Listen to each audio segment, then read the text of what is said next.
Hello friend, मैं गुलेश sir आपके लिए इंडियन पॉलिटी का लेक्चर लाया हूँ। आज अपन देखेंगे फंडामेंटल ड्यूटीज जो पार्ट 4 में आता है और ये 51A अनुच्छेद में आता है।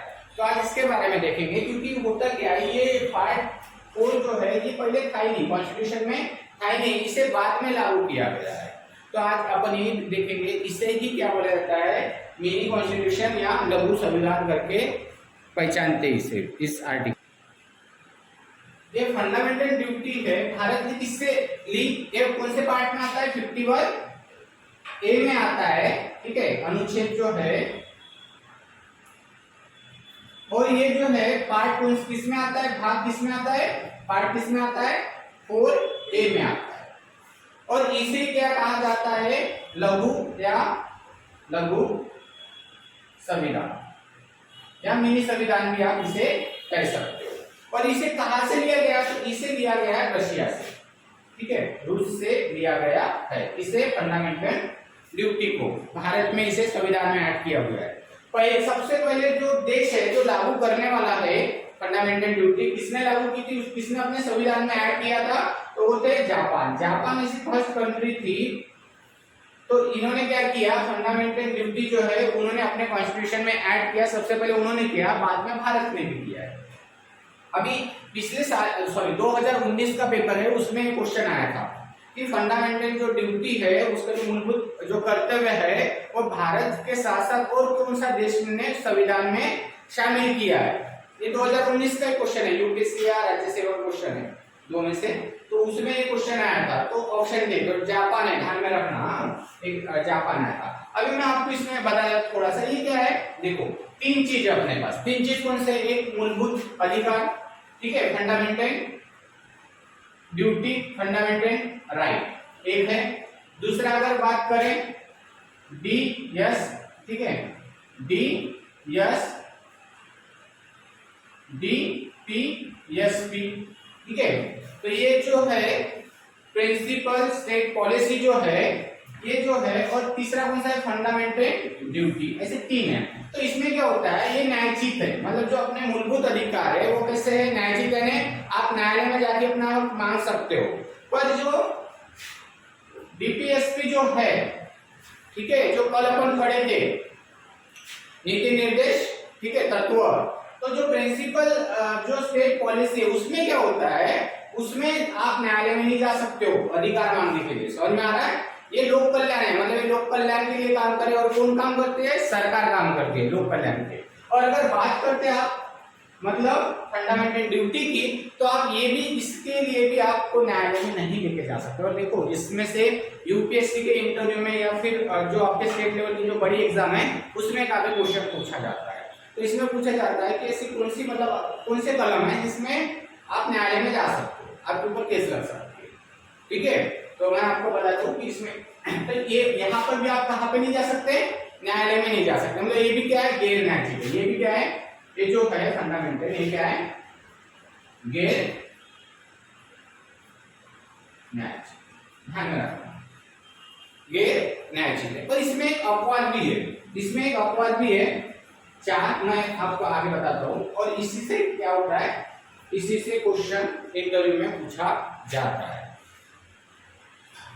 तो और ये जो है आपको पता है कि जो ये मूलभूत अधिकार जो है, फंडामेंटल राइट्स जो है, वो किसको है, तो दोनों को है। जैसे मूलभूत अधिकार जो देखिए, फंडामेंटल राइट जो है उसमें क्या है, 2 आपको दिखेगा, एक सिटीजन नागरिकता, उसको भी अधिकार दिया है।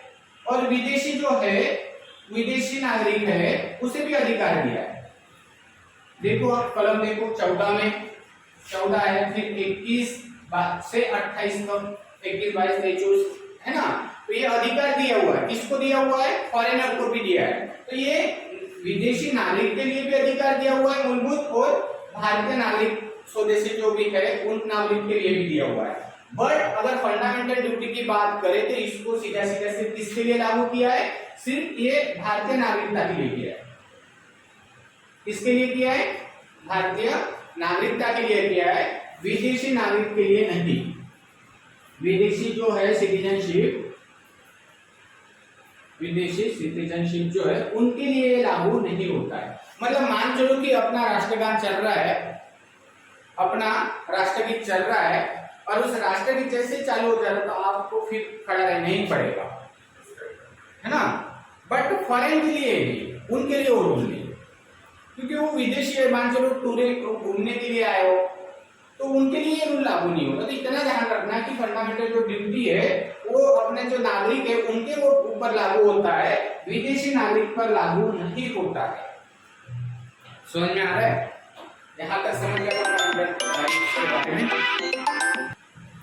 अभी जो फंडामेंटल ड्यूटी जो है ये कॉन्स्टिट्यूशन में नहीं लागू हुई थी। जब कॉन्स्टिट्यूशन बना था उसमें ये लागू नहीं किया गया था। क्यों नहीं लागू किया था? क्योंकि 99% उनको पता है कि लोग फॉलो करते हैं, मूलभूत करते हैं, ठीक है। तो इसीलिए उन्होंने जो पारित समिति बैठी हुई थी कॉन्स्टिट्यूशन बना के लिए, इसलिए उन्होंने जो ये मूलभूत करते हुए वो लागू नहीं किया था। पर बाद में क्या हुआ, जब इंदिरा गांधी जी का टाइम था तब आपातकाल लगा था, उसका जो ड्यूरेशन पीरियड था 1775 से 77, ये आपातकाल लगा था। तो इसी टाइम जो फंडामेंटल ड्यूटी है उसका उल्लंघन हुआ हो रहा था काफी ज्यादा पैमाने में। समझ में आ रहा है? दंगे ज्यादा हो रहे थे, आपातकालीन उस टाइम लग गया था। तो इसी के चलते हुए इंदिरा गांधी ने, ठीक है, और इंदिरा गांधी उस टाइम केंद्र सरकार किसकी थी? कांग्रेस पार्टी। तो कांग्रेस पार्टी ने क्या किया, उन्होंने उनको जरूरत लगी कि नहीं हमें क्या करना पड़ेगा, फंडामेंटल ड्यूटी जो है मूलभूत कर्तव्य जो है वो लागू करना ही पड़ेगा। फंडामेंटल ड्यूटी, ठीक है, लागू करना ही पड़ेगा। और वो कब जाके उन्होंने लागू किया? 1976 में क्या किया उन्होंने? 1976 में उसे संविधान में जोड़ा गया। समझ में आ रहा है? संविधान में उसे क्या कर दिया? फंडामेंटल ड्यूटी को उन्होंने जोड़ा गया। अभी इसके लिए क्या कर गया, ऐसी तो नहीं जोड़ेंगे, इसके लिए उन्होंने क्या किया? एक समिति बनाई, एक कमेटी बनाई और उस समिति का नाम था सरदार स्वर्ण सिंह। एक समिति बिठाई और उस समिति का जो चेयरमैन था, उस चेयरमैन के नाम पे ही क्या दिया जाता है? उसका समिति का नाम दिया जाता है और उसका नाम था, उनका नाम था सरदार स्वर्ण सिंह। सरदार स्वर्ण सिंह, ठीक है। ये उस समिति के क्या थे? अध्यक्ष थे उस समिति के। उस कमेटी के कौन थे? चेयरमैन थे। उस कमेटी के कौन थे? ये चेयरमैन थे सरदार स्वर्ण सिंह। और इन्होंने क्या किया था? इन्होंने जोड़ा था संविधान में, क्या किया था? इन्हें जोड़ा था। अगर स्टार्टिंग की अगर बात करें, जब कॉन्स्टिट्यूशन जब बना था अपना, तो कॉन्स्टिट्यूशन के बाद टाइम जो फंडामेंटल जो ड्यूटी है वो कुछ भी नहीं थे, उसमें एक भी मूलभूत अधिकार मूलभूत कर्तव्य नहीं थे, एक भी नहीं था स्टार्टिंग में। बाद में क्या हुआ, जब ये स्वर्ण सिंह या सरदार स्वर्ण सिंह जी ने जब यहाँ पे कमेटी बैठी और उन्होंने क्या किया, उन्होंने 1976 में सीधे सीधे 10 मूलभूत अधिकार लगा दिए, ठीक है, 10 क्या कर दिए? अधिकार लगा दिए। उसके बाद एक अभी लगा, एक 2002 में हुआ, एक ऐसे टोटल 11 मूलभूत कर्तव्य दिए गए हैं। ध्यान में रखना, 11 मूलभूत कर्तव्य दिए गए हैं। तो अगर आप मूलभूत अधिकार की बात करते हो तो इसमें कितने हैं? 6 है। पहले 7 थे, उसमें से एक चला गया, बचे 6। इसमें कितने हैं? 11। पहले 10 थे, अभी एक ऐड हुआ। स्टार्टिंग में एक भी नहीं था, ध्यान में रखना, स्टार्टिंग में एक भी नहीं था। अब इसे तो जोड़ा तो गया है, पर लोग इसे फॉलो नहीं कर रहे थे, लोग इसे फॉलो नहीं कर रहे थे। तो इसीलिए उन्होंने क्या किया, 99 में और एक कमेटी एक कमेटी बना दी और उस कमेटी का जो चेयरमैन थे वो थे वर्मा। वो कौन थे? वर्मा। उस समिति के कौन थे? उस कमेटी के कौन थे? चेयरमैन थे, ठीक है। उस कमेटी के कौन थे? वो चेयरमैन थे। और उन्होंने क्या किया, उसे लागू किया। देखो, इन्होंने जोड़ा गया है, इन्होंने क्या किया, इन्होंने इसमें संविधान में जोड़ा गया है। किसने? स्वर्ण सिंह जी ने। और जो वर्मा है, इन्होंने क्या किया, लागू कर दिया। लोगों जो फॉलो नहीं कर रहे थे उसे क्या कर दिया, लागू कर दिया। और अगर बात करते, ये जो है जो 11वीं जो लगा हुआ है मूलभूत कर्तव्य, वो कब लगा हुआ है? 86 संशोधन किया गया 2002 में, ठीक है, 2002 में। तो इसमें आपको कई बार क्वेश्चन आते हैं, यहाँ पे कई बार इंटरव्यू में पूछा जाता है मोस्ट ऑफ द मूलभूत कर्तव्य के बारे में। तो आज अपन उसके बारे में पढ़ते हैं। यहाँ तक तो समझ गया होगा। तो इसमें जो मूलभूत जो कर्तव्य है उसका जो पहला जो है वो कौन सा है देखते हैं। ये जो है इसके ऊपर देखो, मैंने आपको दो बात बताई थी। जो फंडामेंटल जो है अपना फंडामेंटल ड्यूटी जो है वो गैर न्यायिक है। कैसा है? गैर न्यायिक, मतलब आप इसे न्यायालय में, ठीक है, इसके अगेंस्ट नहीं जा सकते, ठीक है। जैसे फंडामेंटल ड्यूटी है, जैसे फंडामेंटल राइट्स है, उसमें जा सकते हो आप, और जो प्रिंसिपल पॉलिसी है उसमें नहीं जा सकते, इसमें भी नहीं जा सकते, ठीक है। पर कुछ ऐसे आर्टिकल है जिसमें जाना ही पड़ेगा, कुछ अगर हुआ तो वो टाइम के साथ उन्होंने क्या कर दिया, उसे अपडेट कर दिया, स्टार्टिंग में नहीं था। तो ये फर्स्ट जो कलम है, तो ध्यान में रखना, कौन सी कलम है? पहली जो कलम है, इसका अगर आप उल्लंघन करते हो तो आपके ऊपर क्या हो सकता है? केस लग सकती है। अभी ये क्यों हुआ? तो मैं इसके एक केरल के थे, उनका नाम कुछ इमाम से ही स्टार्ट होता है। तो वो वहां के ईसाई थे, और वहां पे क्या हुआ, राष्ट्रगीत चल रहा था। तो राष्ट्रगीत चल रहा था तो वो ना खड़े हुए और ना ही उन्होंने वो राष्ट्रगीत बोला, मतलब सीधा सीधा अपमान किया गया। तो उनके अगेंस्ट में केरल में ये किया कि चली, तो तब जाके वहां पे मतलब तब जाके उन्होंने क्या किया कि यार इसे मतलब कैसा होता था कि आप अगर पहले क्या होता था, आप जो मूलभूत कर्तव्य है आप उसे फॉलो नहीं करते हो तो केस नहीं होता है, केस नहीं होता है। तो इन्हीं के चलते हुए उनको लगा कि कुछ लोग ऐसे भी है जो राष्ट्रगान में टाइम या फिर जो कॉन्स्टिट्यूशन मतलब जो कुछ संस्था है या ध्वज है उसका अपमान करते हैं, और वे अपमान सहन नहीं करेंगे, इसलिए उन्होंने क्या कर दिया, एक दंड और साथ ही साथ आपको सजा भी हो सकती है, ठीक है। तो वो कौन सी कलम है? इंटरव्यू में पूछा जाता है। तो ये एक कलम है, ऐसे 4 कलम है। तो देखो जो कॉन्स्टिट्यूशन बना हुआ है, कॉन्स्टिट्यूशन जो है, कॉन्स्टिट्यूशन में जो है किस किस के मतलब देखो, आपको पता है, एक तो आपको क्या करना पड़ेगा, उसकी रिस्पेक्ट करना पड़ेगा। क्या करना पड़ेगा? सबसे पहले आपको इसकी रिस्पेक्ट करना पड़ेगा सबसे पहले, मतलब इसको, ठीक है, इसको आप कुछ बोल नहीं सकते कॉन्स्टिट्यूशन, पहली बात। दूसरी बात, संस्था, कॉन्स्टिट्यूशन में जितनी भी संस्था है के बारे में लिखा हुआ है, जैसे देखो पार्लियामेंट के बारे में लिखा हुआ है, लोकसभा के बारे में लिखा है, राज्यसभा के बारे में लिखा है, उच्चतम न्यायालय के बारे में लिखा है, स्टेट न्यायालय के बारे में लिखा है। तो ये जो संस्था हो सिर्फ लिखा हुआ है वहां पे कलम की हुए उसके बारे में, ठीक है। तो इसका आप अपमान नहीं कर सकते, इसकी भी आपको रिस्पेक्ट करना पड़ेगा। साथ ही साथ जो अपना जो ध्वज है, ठीक है, इसका भी आप क्या कर सकते हो, इसका भी अपमान नहीं कर सकते हो। जो अपना जो राष्ट्रीय गीत है, ठीक है, नेशनल राष्ट्रीय गीत, ठीक है। तो राष्ट्रीय जो गीत है आप इसका भी क्या नहीं कर सकते, अपमान नहीं कर सकते। मतलब मान चलो कि आपको राष्ट्रीय गीत, ठीक है, नहीं बोलना है ना, चलेगा, नहीं बोलना है, पर आपको खड़ा तो रही नहीं है, बात समझ रहे हैं। अगर आपको राष्ट्रीय गीत नहीं बोलना है तो ठीक है, मत बोलिए, पर आपको खड़ा रहना पड़ेगा, उसको आपको क्या देना पड़ेगा, मान देना ही पड़ेगा। अगर मान आप ऐसा नहीं करते हो तो आपके ऊपर क्या लग सकती है, केस लग सकती है। और आपने देखा कि फंडामेंटल राइट्स में क्या होता है, ये न्यायचित नहीं है, गैर न्यायचित है, मतलब इसके ऊपर आपको केस नहीं लग सकती है। तो ये एक अपवाद है, ये इंटरव्यू में पूछा जाता है, ठीक है। तो एक आप ध्यान में रखना, ये फर्स्ट कलम। ऐसे 4 कलम है, मैं 4 कलम बताता हूँ आपको।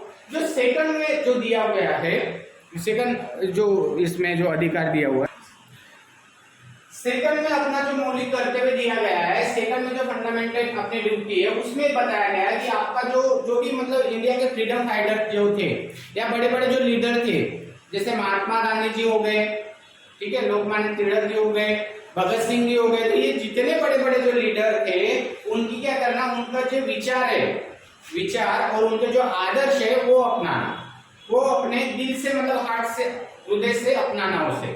तो ये दिया हुआ सेकंड इसमें क्या दिया, जो बड़े बड़े लीडर हो गए, भगत सिंह जी, सुभाष चंद्र बोस, ठीक है, तो ये जो बड़े बड़े जो लीडर हो चुके हैं, ये जो स्वतंत्र इंडियन फाइटर जो हो गए, इंडियन फ्रीडम फाइटर का राष्ट्रीय आंदोलन, तो इससे आपको क्या करना, उसका ये आपका कर्तव्य है, उनके आदर्श क्या करना पड़ेगा, रखना पड़ेगा साथ ही साथ।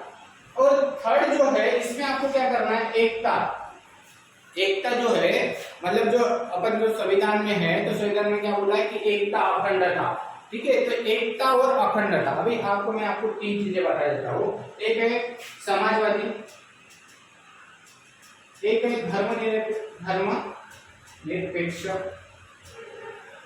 धर्मनिरपेक्ष और एक है अखंडता। ये जो है कॉन्स्टिट्यूशन में कब अपनाया गया, ये जब फंडामेंटल राइट्स जो दिए गए थे तब ये तीन वर्ड जोड़े गए थे, ध्यान में रखना।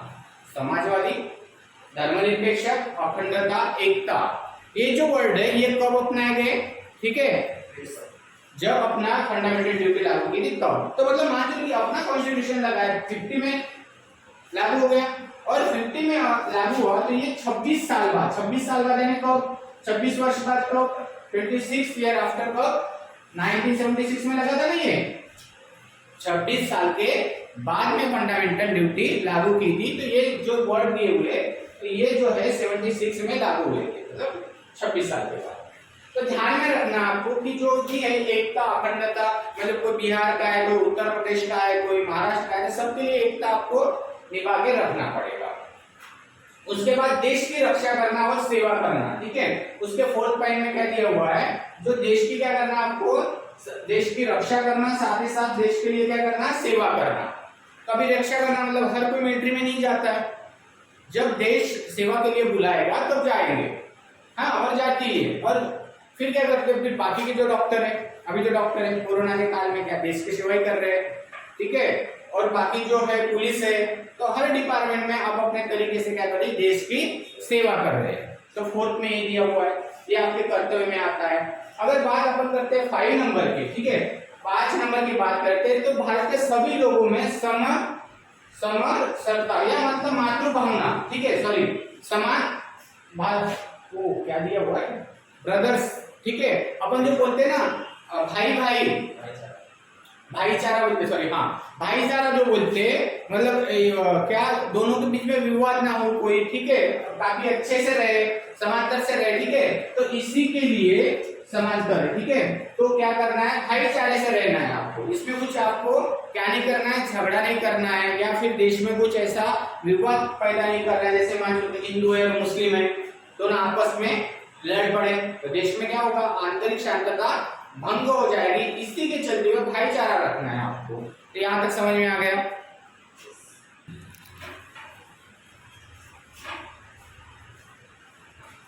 उसके बाद जो 6 नंबर पे दिया है, अपनी जो सामाजिक संस्कृति है और गौरवशाली महत्व से उसका परीक्षण करें। मतलब जो अपनी सामाजिक संस्कृति है, समझ में आ रहा है, अपना जो कल्चर है उसे बचा के रखना, समझ में आ रहा है, सामाजिक संस्कृति है। उसके बाद एक कलम 7, ठीक है, कलम 7 ये किसके लिए है, इन्वायरमेंट के ऊपर है।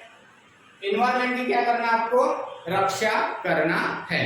तो ये सेकंड है, इसके ऊपर भी आपके ऊपर केस लग सकती है। एक पहली वाली कलम और दूसरी 7वें नंबर की कलम। तो इसके ऊपर कैसे, देखो आप जो इन्वायरमेंट को खराब नहीं कर सकते। अगर आप इन्वायरमेंट को खराब करें, मान लो जंगल है, जंगल में चंदन का झाड़ है ना, उसे आपने काट दिया, घर पे लेके आए, तो आपके ऊपर केस लगती है नहीं लगती है, समझ में आ रहा है। तो ये फंडामेंटल ड्यूटी में जरूर आता है इन्वायरमेंट पर, बट आपके ऊपर केस लगती है, समझ में आ रहा। तो एक दूसरा है, या फिर आप कुछ भी मतलब ऐसा करते हो इन्वायरमेंट में जिससे ये होते है, हानि होती है, तो उसके लिए भी आपके ऊपर क्या होती है, केस बन जाती है इन्वायरमेंट। मैं आपको एक और बता देता हूँ कि इसके लिए एक एक्ट बना था। तो ये जो है 7वां जो है फंडामेंटल ड्यूटी, यहाँ पे 2 एक्ट लागू किए थे। एक जो है, जो जंगल है, जंगल के जो भी जीव है उसे क्या बोलेंगे अपन, वन्य जीव। तो वन्य जीव के लिए एक एक्ट बनाया था, वन्य जीव के संरक्षण के लिए क्या बनाया था, एक एक्ट बनाया था। और एक्ट कब बनाया था, 1972। मतलब आप किसी भी जंगली प्राणी को नहीं मार सकते। आपको पता है कि जो सलमान खान है, जयपुर का केस आपको पता ही होगा कि एक हिरन, जो काला हिरन था, शायद वो पता नहीं उन्होंने मारा या नहीं मारा, जो भी होगा, बट केस आज भी चल रही है, ठीक है। और उसके बाद अपन जो भी मतलब टाइगर को मार देते हैं या फिर किसी भी प्राणी को, छोटे बड़े, ठीक है, तो आपके ऊपर केस लगेगा। एक इसलिए ये एक्ट बना था वन्य जीवन संरक्षण कायदा। अभी क्या हुआ, वन रक्षक मतलब जो जंगल है उसकी रक्षा करना, वो जो है 1980 में ये कायदा बना था, ठीक है। अगर आप जाते हो जंगल में तो देखो आपको फॉरेस्ट डिपार्टमेंट दिखेगा, आप वहां से लकड़ी तोड़ के नहीं ला सकते हो। चंदन की क्या खाली एक ये भी नहीं ला सकते हो साथ, ठीक है। तो ये अगर लाओगे आप तो आपके ऊपर क्या लग जाएगा, केस लग जाएगा 7 के साथ, ठीक है। अगर कलम 8 की बात करते हैं, अगर अपन क्या करते हैं कलम 8 की बात करते हैं, तो उसमें दिया है भावनाओं का विकास करना वैज्ञानिक दृष्टिकोण से, ठीक है, भावनाओं का विकास करना दिया गया है। और कलम 9 की बात करते हैं, कलम 9, ठीक है, तो इसके ऊपर भी केस लगती है आपके ऊपर, कलम 9 के ऊपर भी केस लगती है। ध्यान में रखना, मूलभूत जो फंडामेंटल ड्यूटी जो है उसमें से कौन सी कलम है, वो 9 नंबर की कलम है। उस 9 नंबर में क्या होता है, उस 9 नंबर में, ठीक है, केस लगती है। कौन सी केस लगती है, जो सार्वजनिक संपत्ति रहती है उसका नुकसान करना। सार्वजनिक संपत्ति कौन सी आएगी, ट्रेन, बस, जो भी सरकारी प्रॉपर्टी है, हॉस्पिटल है, तो आप वहां पे जाके तोड़फोड़ नहीं कर सकते। नहीं तो क्या होता, लोग जाते हैं, अरे ये तो रेलवे है, ये तो हमारी है, बस है, तोड़ दो इसे, है ना, ये दवाखाना हॉस्पिटल है, यहाँ पे जाओ तोड़फोड़ कर दो। अगर ऐसा, और फिर कैसी नहीं होती, मूलभूत कर्तव्य में बोला है ना ऐसा, तो इसीलिए उन्होंने क्या कर दिया, आर्टिकल 9 जो ये 9 नंबर का जो है मूलभूत कर्तव्य, इसके ऊपर भी क्या लगा दिया, केस लगा, ठीक है, इसके ऊपर भी केस लग जाती है अगर आपने इसका उल्लंघन किया, ठीक है। साथ ही साथ उसके बाद जो दिया हुआ है 10वें नंबर का जो दिया है, व्यक्तित्व सामूहिक गतिविधियों के सभी क्षेत्रों में उत्कृष्ट होने और बढ़ने का सतत प्रयास करें। मतलब वही दिया है कि सभी मतलब सामूहिक सभी क्षेत्रों में क्या करना है, आपको बढ़ना है, ये ड्यूटी है। और उसके बाद जो 11वें नंबर का है, 11वें नंबर का इसके ऊपर भी केस लगता है। 11वें नंबर का 11 पे केस क्यों लगता है, तो इसमें दिया है माता पिता, मतलब मान लो 6 साल का बच्चा है, आपको पता है ये जो है आर्टिकल 21A में क्या दिया है, 6 से 14 साल तक बच्चे को एजुकेशन दिया। समझ में आ रहा, तो ये तो क्या मूलभूत अधिकार का जो फंडामेंटल राइट्स है उसका है ना ये कलम, पर इसे मूलभूत कर्तव्य में भी मतलब फंडामेंटल ड्यूटी में भी डाला गया। क्यों डाला गया, देखो होता क्या है, 6 साल का बच्चा है, 7 साल का है, 8 साल का है, उससे आप उसका क्या अधिकार है, उसका अधिकार है शिक्षा, ठीक है, मतलब शिक्षा प्राप्त करना। और वो कोई भी रहे, किसी का भी बच्चा रहे, या फिर हॉस्टल में रहे, या फिर वो अनाथ आश्रम में रहे, या किसी कोई अगर उसे दत्तक ले ले, ठीक है, तो उसको क्या है, उसको तो शिक्षा देनी है। अगर मान चलो उसने शिक्षा नहीं दी तो उसके ऊपर केस लगेगा। तो देखो, क्योंकि क्या होगा कि उसका मूल अधिकार है, और मूल अधिकार क्या रहेगा, उसको शिक्षा प्राप्त करना, वो शिक्षा से वंचित रहेगा। तो वो तो छोटा बच्चा है, उसको क्या समझता है, वो तो बोलेगा कि यार मेरे को स्कूल ही नहीं जाना, दिन भर खेलना ही है ना। तो ये अपना कर्तव्य है, उसके पिता का कर्तव्य है, या जो बच्चा जिसके पास भी रहता है उनका कर्तव्य है कि उसे स्कूल में लेके जाना, नाम डालना, उसे आगे बढ़ाना, ये उनकी जवाबदारी है। अगर ऐसा नहीं करते तो उनके ऊपर भी केस लगती है, क्योंकि अगर उन्होंने अपना कर्तव्य अच्छे से नहीं निभाया तो वो लड़का क्या रहेगा, एजुकेशन से क्या होगा, वंचित रहेगा। समझ में आ रहा है, तो इसी की चल मतलब जो छोटा बच्चा है आप उसे स्कूल में नहीं लेके डालते हो तो उसके फादर के ऊपर केस लग सकते हैं। तो ये क्या है, ये तो फादर का कर्तव्य हो गया, उसे जाके क्या करना है, स्कूल तक पहुंचाना, उसका नाम दाखिल करना, ठीक है। अगर वो ऐसा नहीं करेगा तो बच्चा तो फिर पढ़ेगा ही नहीं ना, उसका तो अधिकार छीन गया। तो ये है इसी के लिए, तो ये 11 में, तो यहाँ पे भी क्या होता है, यहाँ पे भी केस लगती है। तो ऐसे 4 है जो इंटरव्यू में ये पूछे जाते हैं कई बार। और ये जो है ये 11वां है, इसे जोड़ा गया था, पहले 10 ही थे मूलभूत कर्तव्य, अभी कितने हो गए, 11 हो गए। तो ये जो है 86 अमेंडमेंट करके जो अपना संशोधन करके 86वां संशोधन किया, कब किया, 2002 में, 2002 में संशोधन किया 86 का, और उसे क्या करते हैं, इसे और मूलभूत कर्तव्य में जोड़ दिया गया। तो ये था छोटा सा, ठीक है, मतलब एक छोटा सा टॉपिक था आज का, जो मूलभूत कर्तव्य वाला जो था, छोटा सा टॉपिक है और छोटा सा लेसन है, पर बाकी इसमें कई बार क्वेश्चन ज्यादा आते हैं एग्जाम में हर बार। तो हाँ, तो अगर इसमें से अगर कुछ डाउट है या कुछ रहा तो बिल्कुल बताइए, ठीक है। अगर वीडियो अच्छा लगे तो लाइक करिए, सब्सक्राइब करिए, और बाकी जो फ्रेंड है उनको भी आप शेयर करिए। चलो थैंक यू। और इसे ध्यान में रखना, इसे क्या ध्यान में रखना है आपको, जो आर्टिकल 1, 7, 9 और 11 ये ऐसे 4 आर्टिकल है जिसके ऊपर क्या लगेगा, केस लगती है मूलभूत ड्यूटी में, ठीक है, फंडामेंटल ड्यूटी में। और कई बार इसके अपोजिट में ये पूछा जाता है कि इसके अल्फाबेट में भी पूछा जाता है, देखो तो कई बार आपको अल्फाबेट के ऊपर भी पूछा जा सकता है। तो आप क्या करो कि आपको पता है कि केस कब कब लगती है, जो भी जब भी ऑड नंबर रहता है, ऑड नंबर कौन सा है, 1, 7, 9, 11, बस सिंपल सी बात है। अगर अल्फाबेट में अगर आपको पूछे, शायद हो सकता है कि अल्फाबेट में घुमा फिरा के क्वेश्चन पूछे, तो आप इसे अल्फाबेट में भी कन्वर्ट कर लो, मतलब A G I K, समझ में आ रहा है।